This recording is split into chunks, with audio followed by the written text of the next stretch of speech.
Actually, I'd like to start out with a little bit of appreciation for our signers. We have one of them up here, but I found it enriched our meeting to have signing.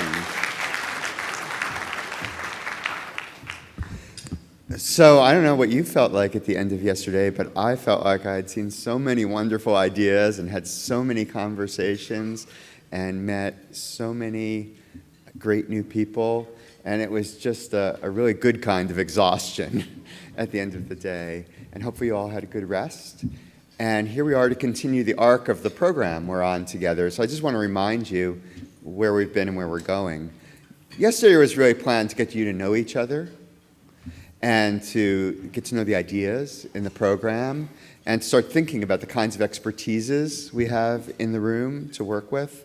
And today is really organized to thinking about future research. What are the next research questions that you might want to tackle, be able to tackle? Where does this field go next? And to think about those tensions and contradictions to achieving equitable futures that are our program theme. So what are those? What are the most important ones that we as a field should pay attention to? So what I want to remind you is that what we're aiming to in our arc is at the end of the day we have a town hall session, which is a feedback session, where Amy and Tanya will listen to the field and hear from you what you think the research questions are that ought to be explored. What are the tensions we ought to be tackling? And so we're trying to collect those as the day goes by. We're going to use some poll everywhere as we go to collect input from everyone and then start to digest that. So it's going to be interactive like yesterday was, but now we're aiming towards the future, not just learning about each other. So I'm encouraging you to follow along and make that switch with us and use this meeting to think about where you want to go. We had a lot of great activity on Twitter as well, so we'd love for you also to be putting out there to the world. We had a good webcast audience as well. And the last thing I want to remind you of is there's an evaluation survey at the end of the meeting that Judy does. Judy is nodding. Every time we've done this meeting, we do an evaluation survey, and it has helped so much in improving the quality of the meeting because we learn what's working. We can't be everywhere to see every experience, so we learn what's working and what we can improve. And we use that information, so that's how the meeting gets better. So please do the evaluation survey. Okay, so we're going to start this morning with some introductions about funding opportunities. And we want you to learn about those funding opportunities, but also use this time to start thinking about the research questions you would want to explore and bring those to the surface. And I'm going to bring up Sarita, who's going to introduce our panel.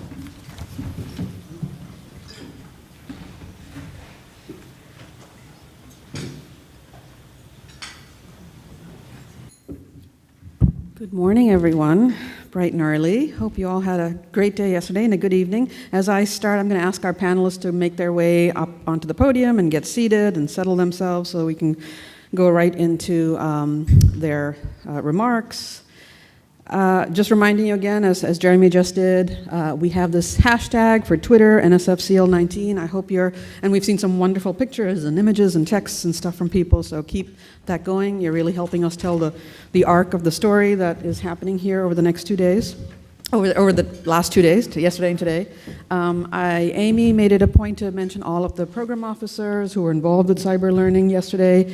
If there are NSF program officers in the room, if you could stand up so people can know who you are and seek you out over the course of this morning and ask questions, that would be great. Thank you. Thank you. Great. Thank you. It's my privilege to introduce this panel. And as you listen to what they have to say about other funding opportunities in various agencies, think about, I hope, what you heard yesterday, the conversations you had, ideas that came to you, and think about where they might fit as you hear what everyone has to say. So I'm pleased to introduce the panel, and if you could just please raise your hand as I say your name, because you might not be sitting in the order that you are in the program. We are joined by Evan Haidt at NSF, who is representing the Division of Research and Learning, DRL. Amy Baylor at NSF, obviously the co-lead for Cyberlearning, but here to talk to us about AI and future of work initiatives. Erin Higgins, IES, the National Center for Education Research. Tony Beck, from the NIH, National Institute of General Medical Sciences. So we thank them for being here. They'll go through a 5 to 7 minute presentation, no slides, just talking to you about the various opportunities that they're here to represent. When they're done at 8:45, we will have an opportunity to go to tables. Each of them will go to a table where you can then join them to have conversations about anything you're interested in talking about and to learn more about what they're here to tell you about. So we won't necessarily do a Q&A after this session, but we'll have about 45 minutes to have your questions answered at individual tables that they'll go to. So we are also expecting Henry Kotz, who I'm not sure is here yet, so he'll go last, and when he's here you'll know because he'll come up to the table late. But thank you, and thank our panel for being here, and I'll let them get started. Evan, I think I'll turn it over to you to start. Thank you. I think Evan was going to give us a welcome. Well, that's all right. No, I'll go up here. It's okay. Okay, good morning, everybody. It's good to see everybody bright and early this morning. I'm here to welcome you on behalf of DRL, the Division of Research on Learning. As you may know, DRL supports research and development in all areas of STEM learning and teaching in all different environments, formal settings, informal settings, online settings. For all age groups, we'd like to say pre-K to gray is our remit. So it's a broad division, and I hope you'll have opportunities to hear about what sorts of research we support in DRL. We're happy to be associated with the Cyberlearning program, and first I just want to thank the PIs here, the Cyberlearning PIs, and everyone else for the great work you're doing, and just express our appreciation for what you're doing. I personally enjoyed so much going to the poster session last night, and I talked with some of you and snuck peeks at some of the other posters. We're really proud to be associated with projects that are addressing the future of learning and the future of technology, which is just so well embodied by Cyberlearning. Now, Cyberlearning, as you probably know, is a program that cuts across directorates at NSF. So it's a collaboration of the EHR Directorate, Education and Human Resources, Computer Science Directorate, Engineering, and SBE, Social, Behavioral, and Economic Sciences. And for us, it's really a perfect example of a cross-directorate program in the sense that so many of your projects really engage the intellectual merit across multiple academic fields of study. It's just a very nice collaboration. And again, we're always really excited to hear about what you're doing. It also, Cyberlearning is nicely connected to the NSF 10 Big Ideas. And I know you've been hearing about those as well. And right now, in the title of the current Cyberlearning solicitation, it refers to Future of Work at the Human Technology Frontier, which is its own solicitation, and you could expect more funding opportunities that are directly under that name. But I'd like to talk about future of work for a minute. This is just something that is in the news all the time. There was just a Gallup poll that said that one half of American adults are experiencing something called skills anxiety. That these are people, they could be college graduates, they could be people who haven't gone to college. Essentially, that they are worried whether their skills will allow them to keep their current job. That they are worried whether their skills will allow them to advance and get the job that they really want. And that is one of the reasons why the Cyberlearning program, the research you're doing and the research that you could do is so critically connected to the future of work, because you all have the potential in your projects to address this need of adults. And even if you haven't thought of yourself as someone who works in this adult learning space before, still potentially you have the expertise. You could address what is such a growing global need. When people talk about the future of work, want to think about it some more, I always recommend they go to the OECD reports on the future of work. Has anyone seen the OECD report on the future of work? It's definitely, it is Googleable. And in particular, I recommend you go to chapter 6 of this report. The whole report is great, but chapter 6 talks about different learning systems. You have what you might think of as a traditional initial learning system, the K-20 system that's so well established in this country. But then the OECD report also talks about adult learning systems. What do you do after you've done your K through 16 or your K through 20 or your K through 24 or more, but then you find 10, 20 years later that you need to go back, you need more adult learning. So there's some very good ideas in there, and I encourage you to have a look at that. I should mention that just after I leave the podium here, I'm going to another PI meeting for the NSF Convergence Accelerator. Has anyone heard of this program? So the way I would put it is that future of work at NSF is more basic research oriented, and Convergence Accelerator is like a Silicon Valley incubator or accelerator where we're trying to encourage our investigators to come up with products, say within a 2-year time span, that would actually help workers, help employers, something that could go to market. So I encourage you to look out for other opportunities in the Convergence Accelerator. There's not something posted right now, but I'm sure it'll continue to be connected to what you're doing. Let me just quickly make a few thank yous. I just want to express, as others have done, my appreciation to Circle for managing another really great meeting. And I also wanted to thank Amy and Tanya and all the program officers who've been associated with Cyberlearning. So we just did it, but we've had a few more people walk in. So could people just raise their hands if they're currently an NSF program officer? Okay. And let me just keep your hands up. Who's a former NSF program officer? Few more hands.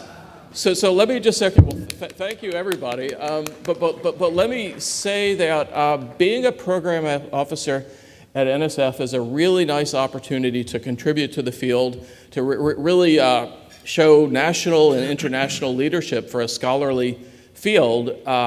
It's good working environment. You learn about the whole grants process and so on. It's a really good experience. In DRL, in the Division of Research and Learning, we have 2 program officer opportunities. One is aimed at our DRK-12 program. It's for someone who does K-12 science or math education. The other is aimed at our ASL program, our informal program, someone who does STEM education in relation to the media, say like film or television or online. So these 2 programs are searching for program officers. Although it's DRK-12 and ASL, you could imagine also working within Cyberlearning, or you could imagine these programs recruiting people who know something about Cyberlearning. So if you're interested in working in DRL, please contact me or any of the program officers here. Thank you.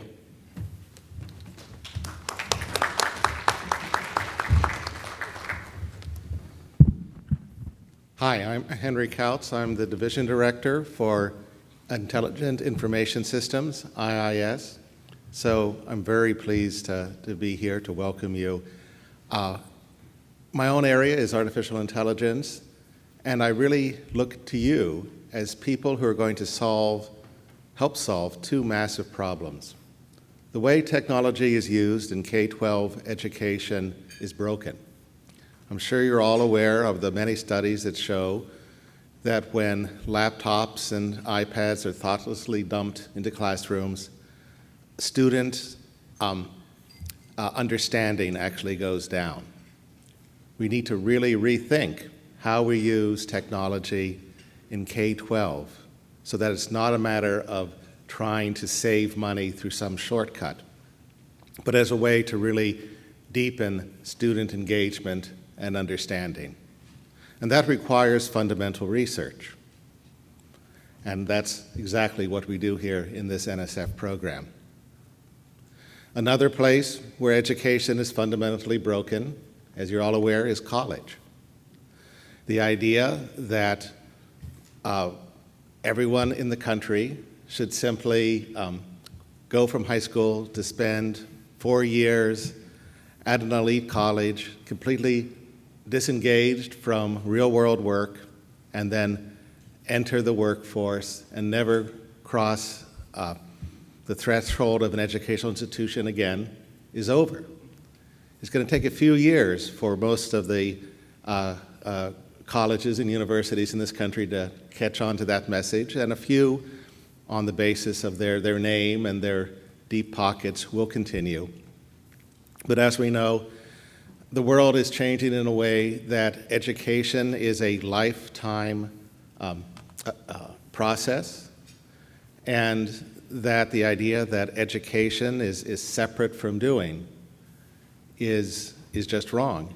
And both in the area of STEM education, where students learn about using computer technology, as well as using computer technology for all forms of higher level education, has to change. And again, you are the people who are going to help pioneer these new methods.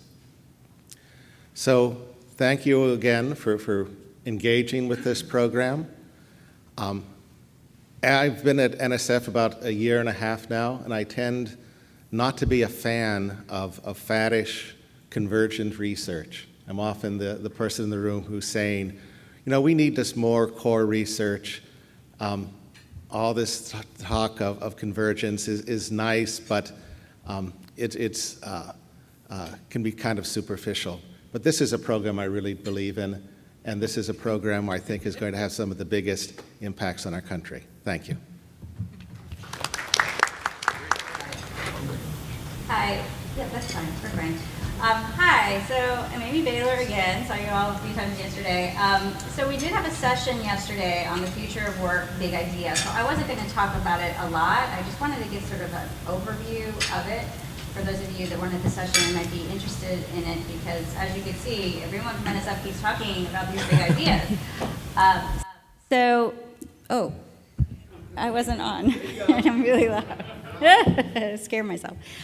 So this big idea, and as you know, the Cyberlearning program has kind of had a theme in this big idea for the last 2 years on the solicitation. The idea with it is to take a specific work context, a job, firefighting, farming, manufacturing, teaching, right? And figure out what the future is going to look like in terms of the human technology system that worker will be in. And all the learning that's around that, right? So you've got learning on the job, upskilling, reskilling, lifelong learning, and all dependent on the job, right? So it's going to be job specific. So in this program, we funded some really great things, and I think the nature, the fundamental, what makes this program distinct is that it is convergent research, and you generally have like 3 or 4 projects kind of happening at the same time together, because you've got sort of social scientist, education researcher, technology, computer science engineer researcher, maybe an economist, maybe a sociologist, and all working together, converging research together to look at the future of work. There's different ways to engage in this big idea. Right now, there is not an active solicitation, but there's a lot of interest in this big idea. And in terms of what we did last year is we had planning grants as well as full grants. So it's something, if you're interested in that, keep your eyes out. And if there's an option, a planning grant is really important for a program like this so that you can get to know each other and find your team. These are exciting interdisciplinary projects, but they're hard. They take a lot of time. There's a lot of conversations that have to happen to make these teams work to be successful. So I was going to just talk about, just real briefly, about one of the projects we funded through this big idea a couple years ago was for teaching. And it was to develop sort of a cognitive assistant, an automated teaching assistant for teachers. And again, the focus isn't on the learners here, so don't freak out, but because this is about work. So how can we make teachers' jobs better, more efficient, more fun, even, have a better quality of life? And so in this project, it was Kurt Van Lane was the lead PI on it, and it was an automated teaching assistant so that it could help teachers see what's going on in the classroom, so sort of like a dashboard. They could walk around, and it helped them orchestrate activities. So you might have some kids working on a project here, another kid back here that's not paying attention, and get that information, and the vision of it is that then it would be automated to help the teacher focus on things that might be best for her or him to do. So it was a great a great example of how to think about this big idea. And the second thing I'm going to talk about, I can't talk about it as much as I wanted to talk about it, but I will say this, that there's a great interest, as Henry mentioned, in AI across the government. If you want to see what the government is doing with AI, there's a website called ai.gov, and you'll see some of the sort of wide-ranging things are happening across the government and government agencies. We had a convening, well, and the other thing is that there's a national AI research and development plan, again, across government and whatnot, and there was an update to that plan in June that basically said one of the key things we need is long-term investments in AI, long-term investments. Lots of other countries have, strong plans in this area as well. So we had a convening at NSF that Henry sponsored and brought in industry people, we brought in other agencies, and had a lot of a discussion about what the future research of AI is, what might be some ways to work together, and so on. And when I was participating in that, there was so much interest in AI in education. I mean, the people couldn't all fit at the table. So there's really two ways I think about how our community can think about AI. I mean, very simply, it's sort of like how can we use AI in education to make education better, more personalized, more efficient, more engaging. And then the second is education in AI. How can we prepare the future workforce? Because there's a lot of people. I mean, the people that were at that particular convening were like, Amy, we all need the same 1,000 people in our industries that have this training, in AI to fill jobs. So there's two ways to think about it, sort of AI and education and AI, and then stay tuned, watch your emails from NSF, and there may be something that maybe will happen. I don't know. Thank you.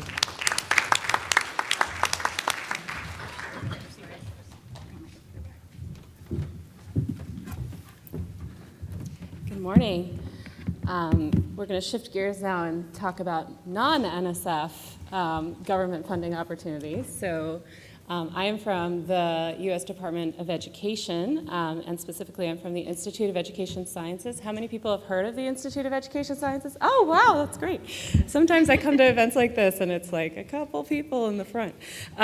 So wonderful. I'm glad that so many of you have heard of us. For those of you who have not heard of us, we are the research arm of the U.S. Department of Education, and we are independent and nonpartisan by law. So our agency is separated from offices in the rest of the department intentionally so that we can provide objective information to help guide policy decisions and improve practice. And we're organized into 4 centers. So the National Center for Education Statistics is the agency, or the part of our agency that focuses on trying to describe the state of education across the United States using large data sets. And then we have the National Center for Education Evaluation, which is our center that focuses on evaluations of federal programs, as well as does part of our knowledge utilization work. So if you've heard of the What Works Clearinghouse, that center works on trying to get syntheses of research that's out there and tries to put it out in a way that practitioners can understand it. And then finally, we have 2 research centers, the National Center for Education Research and the National Center for Special Education Research. I sit in this National Center for Education Research. Of those 2 centers, our goal is to do extramural grant funding. So we fund folks like you to work on new and innovative ways to solve challenges in education practice for students in grades pre-K up through grade 12, as well as post-secondary and adult education for the National Center for Education Research. And then the National Center for Special Education Research focuses on work for infants and toddlers up through adulthood, focused on students with disabilities. Typically, our grants programs are on a yearly cycle. So, for example, the last round of applications was due in late August, and those applicants will probably find out more about whether they're funded no later than July 1st of next year, and then sometime next spring of 2020, we'll be releasing requests for applications for our next round. So if you're interested in applying for a grant with us, that's the timeline we've been working off of. Obviously, it's subject to change, but just keep that in mind. Our website has the most updated funding information. For you all, I think there are a couple of programs I wanted to highlight today that I think are going to be of interest to you. We have what I would call kind of our flagship grants program that's been around a long time, called our Education Research Grants Program. And within that, we have two topics that I think are of interest. One is the education technology topic, which is focused on supporting research, trying to figure out how existing forms, as well as totally new advanced technologies, can be applied in education to improve practice. And then the second topic that I think is of interest is the Cognition and Student Learning Program, which is a program that seeks to bridge what we know from cognitive science, neuroscience, developmental psychology, and education practice to try and guide curricula development and revision and develop new tools for instruction and study. We also have the Special Education Research Grants Program, which has similar topics. So if you're interested in students with disabilities, you have similar opportunities under that program. And the final program that I think is of interest has a slightly different timeline. It's our Small Business Innovation Research Program.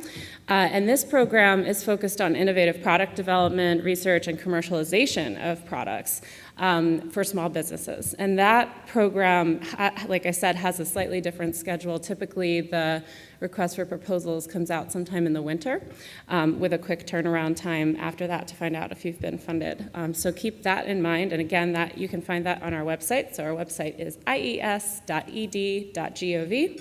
And then from there, you should be able to navigate to those pieces of information. I will say just a couple things that kind of differentiate us from the NSF programs you've heard about, because I think it's useful to think about like the fact that we do overlap in some ways in the kinds of stuff we fund, but there's clear distinctions. One of them is that at IES we need to focus on formal education settings. So these are schools, classrooms. We are not funding work in museums. We're not funding work that's about parents and children at home, unless somehow it's intersecting with what's going on in the school.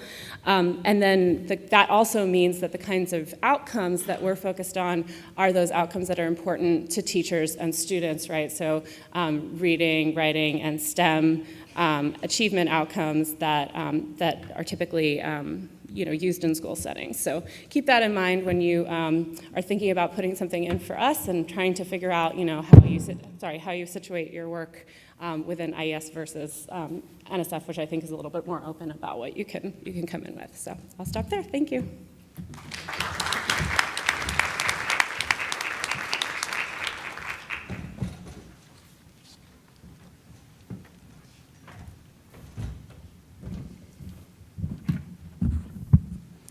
Well, good morning. I'm Tony Beck. I'm a program officer at one of the other agencies called the NIH, National Institutes of Health. I'm with a part of the NIH called the National Institute of General Medical Sciences. So it's the fourth largest, which is important for the second part of my presentation, but I'm really pleased to be here.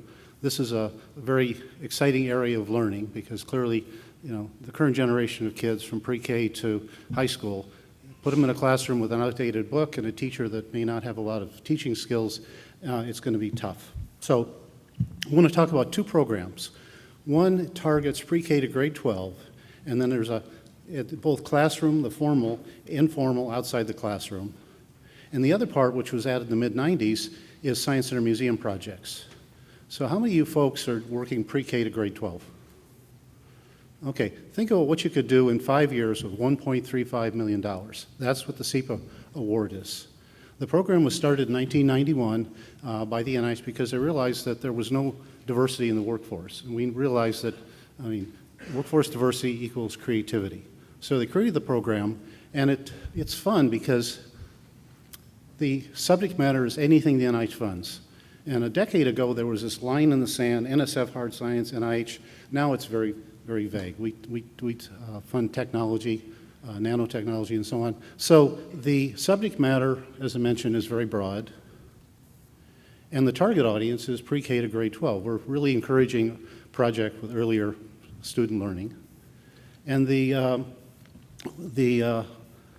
folks here were very nice. They let me put some shameless marketing out. So out at the registration desk, I have my business card. I have the SEPA program has got about 100 projects, active projects right now. It has a .org website, so you can go and look around, talk to people. Everything there is, once it's published, it's been validated by rigorous evaluation. There's a bookmark, and there's also a list of the class of 2019, so you can see what kinds of things we fund. It's a very eclectic group. The other program I want to talk about, and I thank Aaron for getting the start, is the SBIR program, SBIR, Small Business Innovative Research. So how many of you folks are familiar with that? Okay. And this is interesting. When you go back and look at the charter back in the early 90s or 80s, it said Congress wants the federal agencies to fund things too risky for venture capitalists. And the VC, if they get a 10x, once in a while they're happy. And the nice thing about this is that it's, again, if you're designing a game, think what you could create in 2.5 years with $1.7 million. So the SBIR, the phase 1 is 6 months proof of principle, then the phase 2. There's also an STTR, which is leveraging technology from universities. That's less money. But the thing that's really important about this is that, remember, GM has got a very large budget, $2.8 billion. So the checkbook each year for SBIRs is $91 million. So we have a very good pay line.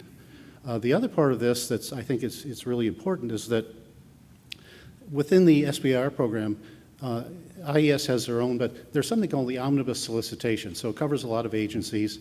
It has 3 receipt dates per year: September, January, April. But the CEPA program, out of this, about 10 years ago, I realized we had some very cool stuff using virtual reality, teach kids about organic chemistry, how the brain works. And so I pestered management. They let me do a pilot. So we have what's called a CEPA-specific SBIR STTR. That has 1 receipt date per year. And I have a listing of the current portfolio. It's 25, but when you realize that the entire NIH investment in STEM technology, pre-college STEM, is 0.006% of its budget. So be delighted to chat with folks. Again, I have my business cards with me out there. The next receipt date for the CEPA program, remember this is the K through 12, or pre-K to grade 12, it's going to be June or July of next year. And the program, I always tell folks, go to the website, look around, talk to people, get some ideas, and then send an email and we can talk about ideas. And we're not prescriptive, but we do steer you in the right direction. So again, I really appreciate this audience. This is an exciting area of science, and one of the awardees a few years ago said that in 10 years, using games for learning, we won't have classrooms, we won't have exams. And I think this is the way kids learn, and it really addresses a population of kids who just don't function well in a classroom. So again, thank you very much.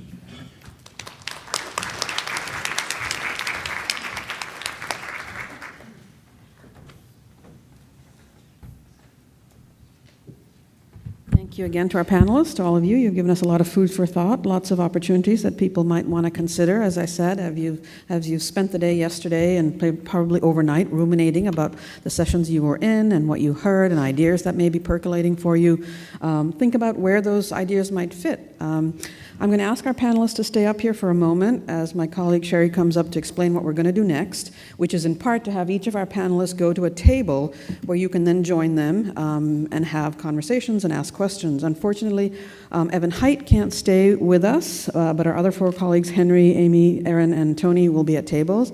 Evan is headed back to NSF for the Convergence Accelerator meeting, which is happening at the same time today, and we're very grateful that he was able to squeeze this in today. So thank you, Evan, and thanks to our panelists, and I'm going to have Sherry explain what we're going to do next.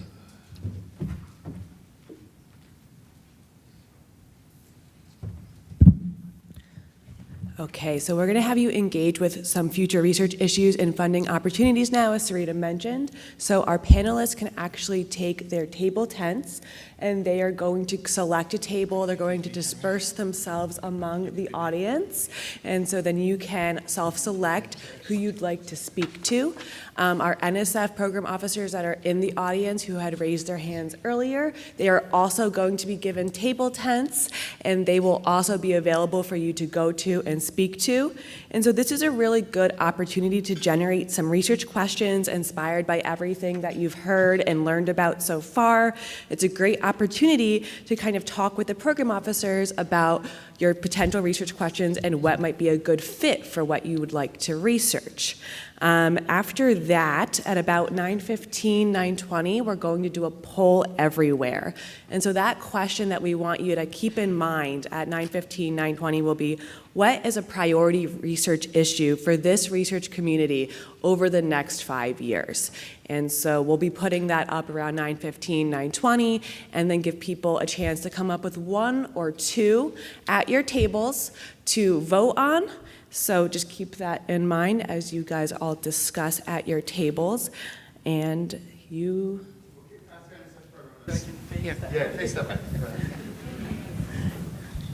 Hi, I'm Susiang Lim. I'm with the former Science of Learning program. Very recently, we changed the name to Science of Learning and Augmented Intelligence. So this is a program that advances sort of fundamental knowledge about learning and the processes, principles of learning. And we're now highlighting also the program's interest in augmented intelligence. And by this we mean how human cognitive function can be augmented, improved through interactions with others, as well as through contextual variations and through enabling technologies. So I think this group is certainly very well poised to attack some of the questions we're interested in. So please visit our website. I'll give you a lot more information. Thank you. Tanya, can you just say briefly again? People didn't hear you. Can you say once again who you are? Tanya Karelsky, Information and Intelligence Systems Division of SAIS. I represent SAIS in the program of Cyberlearning program, and I work in robust intelligence. I can tell you more about the core programs in robust intelligence and connected programs. So my general direct area is human language technologies.